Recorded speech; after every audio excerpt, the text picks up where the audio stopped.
Welcome, citizens, to Liberty, Tales from the Tower. As your media director, it is my privilege to inform you that the following stories will contain content some listeners will certainly find disturbing. But first, a quick message from our parent network. This is Outpost Freestead. I'm reaching out for Seizure Group and possible rescue services. A storm has stranded us here for over a week. Anyone, please respond. One of the companies I work for needs me to go on a trip. Apparently they received a signal from one of their outposts. And the noise, the scratching from last night. There are marks, scores on the bunker. What kind of marks? Big ones, like a bear, deep into the concrete. It's not bare. And I'm afraid it's here too. During these storms, travel is not advised. The White Vault, coming October 2017. Before tonight's show, we have an urgent message. A meal recall from the Department of Resource Allocation and Defense has been issued as of 3000 hours tonight. Please, citizens, examine your meal canisters for any recent stamps beginning with ARL and falling between numbers 37,000 and 38,000. Only 465 of the 1,000 contaminated canisters have been recovered so far, and those who consume the contaminated food are known to suffer from internal bleeding from the nose and mouth, loss of muscle control, seizures, and eventual death within 5 hours of consumption. The nature of the contamination has not been released. Well, tonight you're all in for a special treat. We are going to gain a unique insight into an active investigation. The case was written by Sean Francis, so let's learn more.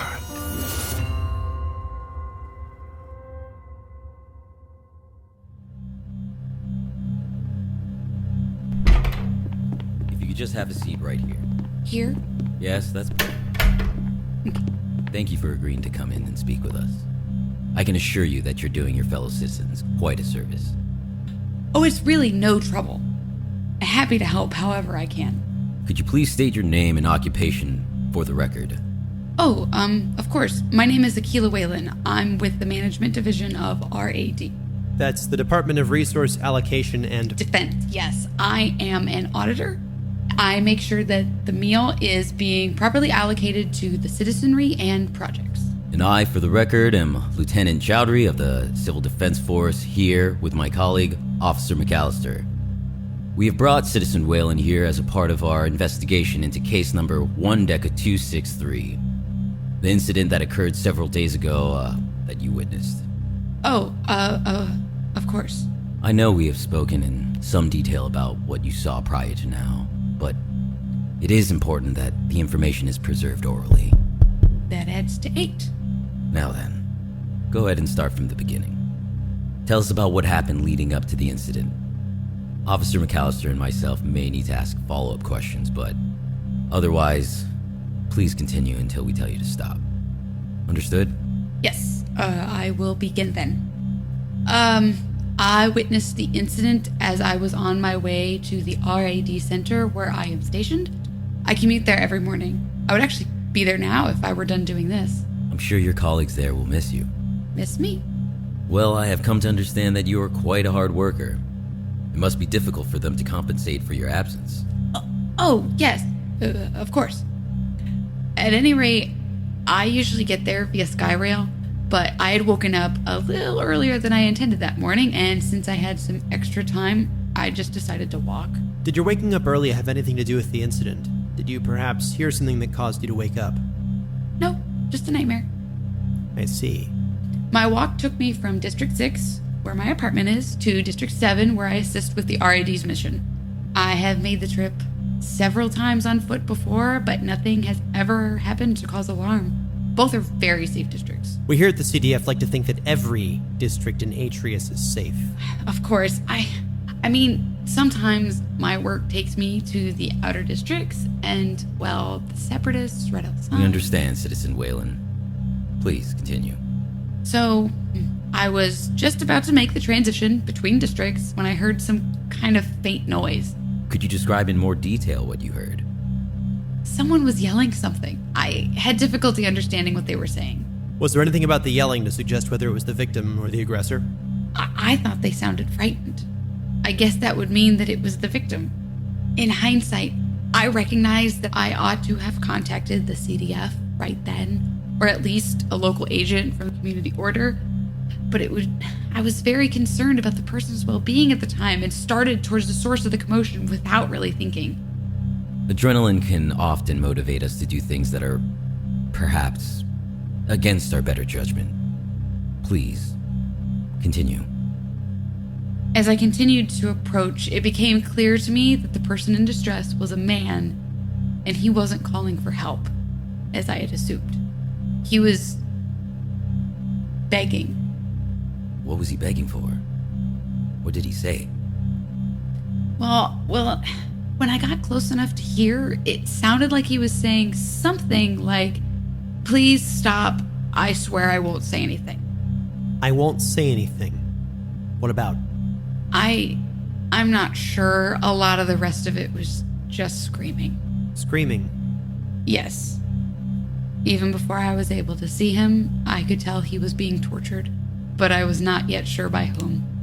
How could you tell he was being tortured, specifically? Perhaps he was just in a lot of pain. Officer McAllister, my position often requires me to do field work. Providing meal to all of the citizens of Atreus is a more difficult task than it looks. And one of the primary responsibilities of the RAD is to ensure that we're distributing it correctly and fairly. I once visited a distribution center close to the boundary between Atreus and the outside for a routine inspection, and discovered that the manager had been slowly beaten half to death by one of his, less stable patrons. That's truly horrible. When I found him, he was screaming like that man. I was quite sure he was being tortured. I see. What did you do after that? I finally reached the alley where the noise was originating, but I did not see anyone there. I discovered that the screaming was coming from a ventilation shaft attached to the nearby building. Was it a residence or a facility? A facility, though it looked to be in some degree of disrepair. I doubt it was being used for any purpose. It must still be in the planning stages for refurbishment. Yeah, perhaps. Though I did not see any notices posted. In any event, this was the first time that I really, paused before continuing. It occurred to me that if I were to venture inside, I might risk injuring myself, whether merely because of the building's weak structural integrity or because there was a person in there who was hurting someone. I considered that it would be almost certainly best to get in touch with the CDF as soon as possible. And why did you not? I hope you will both believe me when I say that I have nothing but respect for the fine officers of the Civil Defense Force. You all risk so much every day to carry out your duty. And I'm certainly thankful to the Archon that my calling is one that is generally much safer. It's just that... I did not think we would arrive on time. It seems silly now, but everything felt so urgent. I thought that the man in there might not have the time that it would take for an officer to come to my location. My thinking was that if I could just maybe make some sort of noise, or scare his captor away. Your decision may not have been wise, but it showcases a level of bravery above and beyond that of many of our fellow citizens. Next time, however, I would appreciate if you contact us first. Yes, of course. My apologies. Please, keep going. The door was locked, and I'm neither a strong or especially dexterous person, so I was sure that I would be unable to force it open or open it by any craftier means. I looked for another entrance and saw that a window on the floor above was broken. Did you climb up there? I did. I am petrified of heights, so it was difficult and uncomfortable. Fortunately, a nearby storm drain provided enough hand and footholds that the climb itself was not very taxing. But by the time I reached the window and carefully slipped inside, I was shaking profusely. I had to pause for a moment and recover my strength. When you got inside, what did you see? The building was a sort of warehouse, as I had suspected. Poorly lit, poorly kept, crates everywhere, though most were empty, and the ones that had anything in them were mostly full of scrap. And there was not a true second floor, just a narrow metal platform that rimmed the boundary of the first floor, raised a story above it. Most of the crates were down below. Were you able to see the victim and the perpetrator at that time? Yes, I was. Could you describe the scene for us, please? I can remember the victim's position quite clearly. He was on the ground, and he was trying to crawl away from his captor. It'll be all right, Citizen Whalen. He is not here. You are quite safe. Yes, of course. It's just that he, the victim, that is, by the time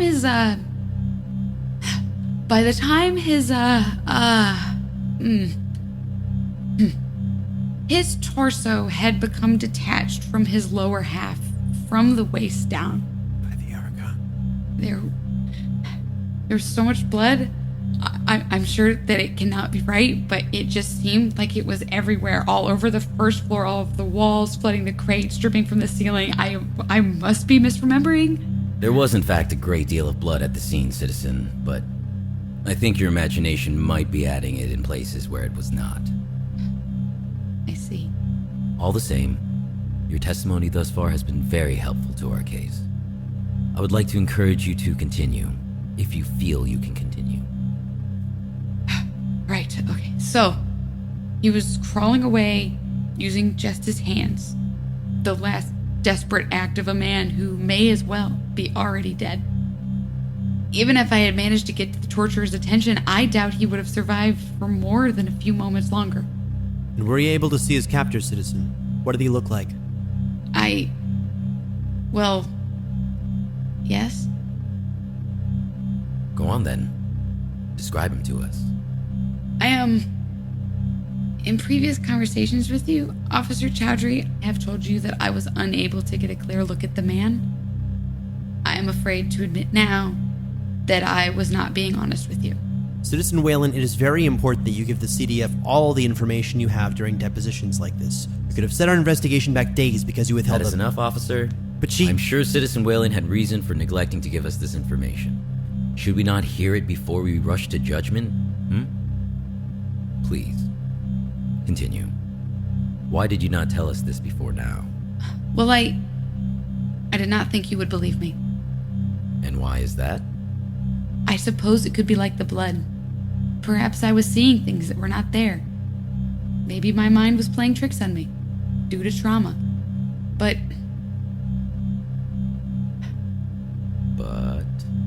He did not look Atrian to me.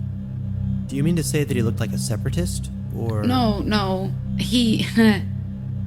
By Reeve, I am not sure I even know how to describe him.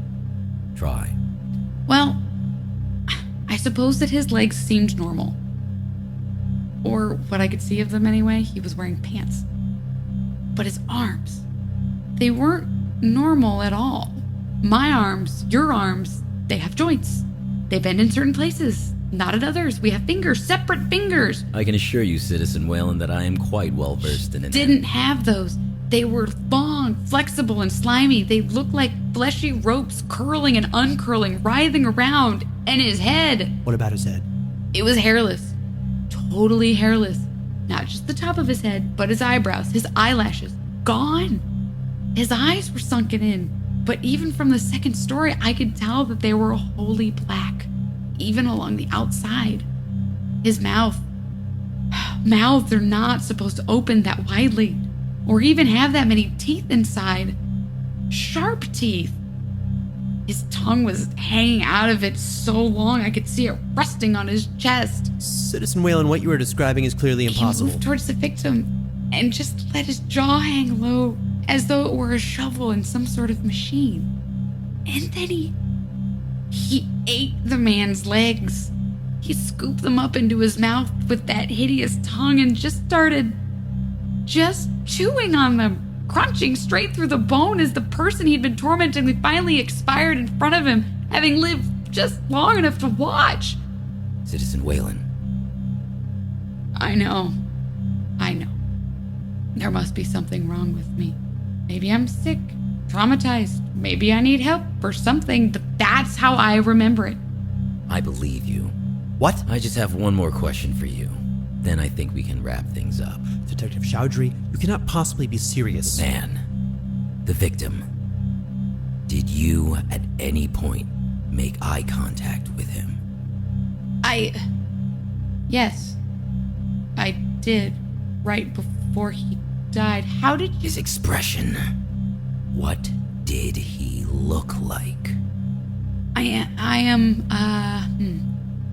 Detective Chaudhary, please forgive me, but I'm not sure I understand. Was his expression one of abject terror? Well, yes, of course. Does it not add to 8 that Did he look as though nothing in his brief and disappointing life had ever prepared him to face something so incomprehensible and horrifying? Were his eyes alight with raw fear and adrenaline, until the very moment that the life left them and he fell fully onto the floor in a pool of his own blood? Detective, this line of questioning is... Well, Citizen Whalen... Yes, Detective. He was obviously petrified with fright. Perfect. Perfect, Detective? Yes, perfect indeed. You see, Citizen, I hate surprises, so I try to ensure that I am not forcing them upon others. Excuse me? Which means there is no reason for you not to expect what is about to happen. It's you!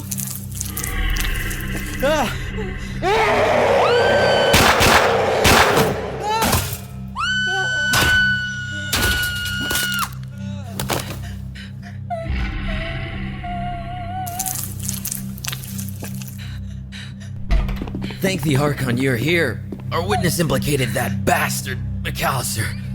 The traitor attacked. I have never seen anything like it. Such strength.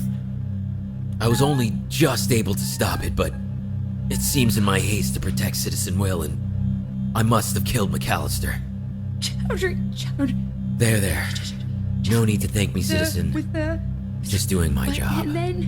Officers, please, take the witness to my office. I need to conduct an immediate follow-up interview about this incident. Do make sure that Whalen does not try to escape. It appears as though she may be expressing symptoms of PTSD. No need for this, after all.